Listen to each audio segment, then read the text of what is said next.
Are you trying to connect Starlink from one building to an external building with no sweat or tears or back-breaking trench digging? Well, if you are, you've come to the right video. Hey everybody, welcome back to the channel. Thank you so much for once again joining me for tea time. Today we have a little bit of misty morning and focus combination. So good, guys, so good. I hope you're joining me with your cup of tea, maybe a cup of coffee, hanging out, talking tech, talking photo, talking video. Today is a tech day. It is a Starlink day, but this video can be used for anyone that wants to connect an external building with internet connection, and they don't want to go and dig trenches to do so.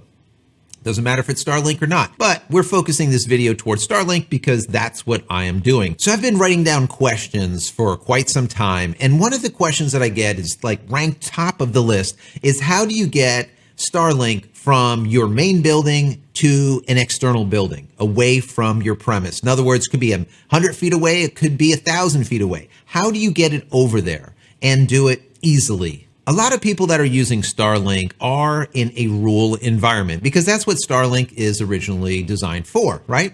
City folk are just going to use fiber and that's it. And if you can get fiber, just shut off the video right now and go get fiber and forget about Starlink altogether because you don't need it.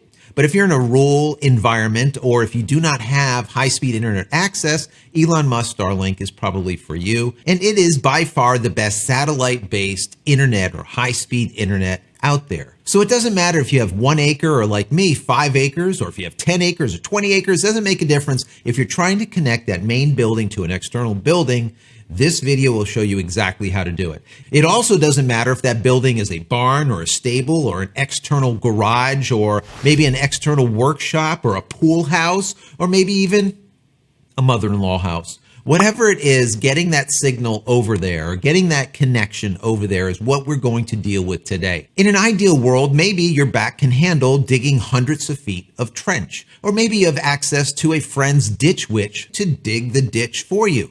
And maybe you have a large enough budget to buy hundreds and hundreds of feet of conduit to run your cable in. Well, if you do have the ability to do that, I would recommend running that conduit with an Ethernet cable in it, hundreds and hundreds of feet to your external building, and backhauling that connection to the other building. That's going to give you the absolute best possible scenario, the best signal absolutely possible. But it's going to be expensive, you're going to break your back, or you're going to pay a lot of money for someone else to dig those ditches. If you do live in this world and have access to the extra money as well as a strong back, at this point you might as well shut this video off. But before you do, don't forget to go over to my channel and click on the playlist for Starlink. I have 50 or 60 different Starlink videos like this one, helpful how-tos, tricks, tips, commentary, all kinds of great stuff. Check that out. So a lot of you have been asking me, do you use the brand new Starlink mesh network? They just came out with it probably about a month ago or so. And basically what that is Starlink gives you the availability to purchase 3 additional routers. People think that they're just APs or access points. No, they're pretty much the full router, but set up as an access point. So at that point, you can have a total of 4 Starlink routers. And you can place these routers throughout your home. And that's exactly what they do. They create a mesh network. So no matter where you are in the house, you're going to have a strong signal. And I've heard from a lot of folks that they really work well. They're strong, they're quick, the mesh network works flawlessly. That is all fantastic. The problem that I have with it is, number one, you have to be able to use this mesh network internally to a home. You cannot put one of these Starlink mesh network devices, one of these routers outside. If not, it'll be dead as soon as there's any rain or whatnot. They're not made for that. That's number one. And number two, these nodes need to be close enough together to be able to piggyback off each other. So what that means is if you have a very long house, let's say it's a 5,000 square foot house or something, and it's 300 feet long. Well, if you need your router on one end where your signal's coming in, and you need a secondary router at the opposite end, what you would do in a mesh network is, let's say every 50 feet, you would put another one of these nodes, let's call it, one of these APs or access points. Well, how about if you want a separate network on the other side of the home, for example? Well, then the best way to do that is to backhaul your signal. So take a hard wire from one and move it all the way to the other and have two separate areas, let's say, two separate networks, so to speak. And then you can node off that. That's your best case. The problem is, and the reason why I cannot use or do not use Starlink mesh networks is they do not provide backhauling. So there's no backhauling. You cannot take one router and connect the other router through wire. The only way you can connect them is wirelessly. And that just doesn't work in this type of situation, right? The same thing holds true with moving to an external building. You cannot go from a Starlink router and then take the Ethernet out of it through a conduit, through a cable to the external building and plug in another one of these routers. It doesn't work that way. They do not allow for backhauling. So we cannot use it. So this system is completely out unless you want to use it internally only. So what we need to do is backhaul the signal from the main building, let's call it building A, to building B, but we need to do it wirelessly. So this needs to be done external to the building, so we need to have external APs or external access points. Now, how about if building B has extremely thick walls or metal siding or possibly a metal roof or whatnot that really cuts down Wi-Fi signal a lot? Also, what if you need to convert a Wi-Fi signal, a wireless signal, to a wired signal, like what I do, once it gets to building B? Maybe you're bringing that signal into a wired managed switch because you want your computers in your external building or building B to be wired connected and not wireless so that you have accessibility to a strong firewall, maybe QoS, which is quality of service, so that you could bandwidth shape and say this computer gets X amount of bandwidth and that computer gets X priority, let's say. This is some of the things you can do with a managed switch, but remember, you have to go from Wi-Fi into a wire to be able to get this accomplished. And that's exactly what we do. So here's the strategy that I use. I have Starlink internet in building B, and I have AT&T internet in building A. I use a TP-Link outdoor access point on the external wall of building A, where I have AT&T. I take the internet from that AT&T modem, move it through an Ethernet cable to a PoE injector. PoE stands for Power over Ethernet. From there, that signal goes from building A through that TP-Link access point to building B, where I am, external about 75, 100 feet away, to the other access point on the outside of this building. Now that TP-Link at building B is connected through a PoE injector, through an Ethernet cable. But that is a one-way Ethernet connector. We cannot move that signal, we cannot move that internet into the building B using that Ethernet adapter. It just doesn't work that way. Now that we have AT&T internet on the external building, we need to get that signal into the building and convert it into wired. So how do we do this? The secret is using a Wi-Fi extender.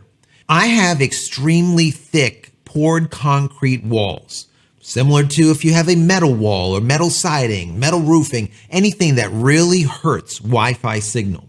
So what we need to do is get that extender as close as possible on the opposite side of the wall as you can.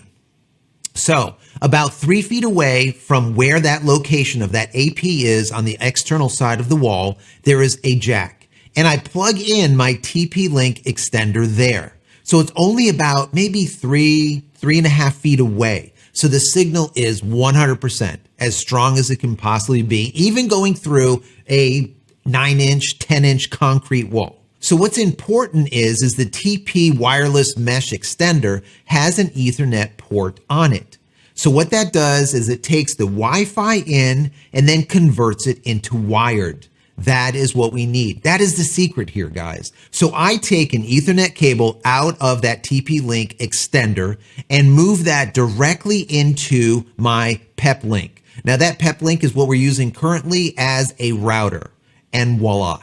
We have both AT&T and Starlink in that router. And with that router, we can do load balancing as well as failover with AT&T. We use Starlink as the main connection, and we use AT&T as a backup if Starlink goes down. So there's a few important points that I have to share with you guys. The APs that you use external to the building need to be fast enough for what you're trying to do. So for me, I'm using APs that are AC 1200s. They provide a maximum of, let's say, 200 megabits per second. So it's okay for Starlink, but it doesn't give much headroom because I've seen Starlink over 200 up to 300 megabits. So for me, those APs are fine, 1200s, because I'm pushing through it AT&T instead of Starlink. And AT&T has a maximum of like 20 megabits. Don't laugh, but it does. So that's good enough for what we're doing as a backup. Now, if you're actually trying to push Starlink through this setup, make sure those APs are like AC 1900s or higher. And I put some links down below. I'm going to put a link actually to all of the products that I'm currently using so you can check them out. But the one that is specific to Starlink, I will notate if you're pushing something slower than Starlink, something like I am, AT&T, I'll tell you which one to buy also. So I'll give you once again some links. Now bear in mind, you will need to configure that Wi-Fi extender. It is stupid simple to do. You basically log in, it finds all of the Wi-Fi signals and it says, hey, which one do you want me to extend? You select the one that you want it to extend, and then you select the band that it's connecting to. And this is very mission critical. You want to make sure that you're connecting to 5 gigahertz, not 2.4 gigahertz, 5. That is the fastest band. And since you're only a couple of feet away from your AP to that extender, your 5 gigahertz signal will be more than strong enough to go through a 1-foot wall like what I have. No problem. No sweat, tears, no back-breaking digging of trenches. Both my main and external locations, or Building A and Building B, have high-speed internet access. And for me, now I have redundancy. I have AT&T and Starlink in this external building, my studio, and I can use that as a failover, or once again, as redundancy, or as a load balancing type of setup, which we're currently doing. So if you want to see any of my load balancing and testing of literally like 5, 6, 7 routers so far for Starlink to find out which one is best for me and maybe best for you, check out maybe this video or maybe another video. I've done a lot. Also, don't forget to go and check out my Starlink playlist. All of these videos are over there for you guys to enjoy and learn something, hopefully. There's hours and hours and hours of how-tos, helpful tricks, tips, commentary, all kinds of Starlink coverage. So go check that out. Also, if you've gotten anything out of this and you just want to simply say thank you, there's a little button down here that says thank you, or even better, become a member of the channel. That would be awesome. Also, if you like this, please throw this video a thumbs up. Tell your friends, family, colleagues, Reddit, Facebook, wherever. Let them know. Let them know about my channel. Let them know about this video. Hopefully it helps them as it has helped you. Finally, if you haven't subscribed, do so and click this little button over here so when I go live or a new video comes out, you'll be notified of it immediately. And finally, head over to my website, JCristina.com, where you can find all the photography tools that I've invented for you and me over the years, and hopefully there's something there that you might like. And if there is, please pick it up and support me and my family.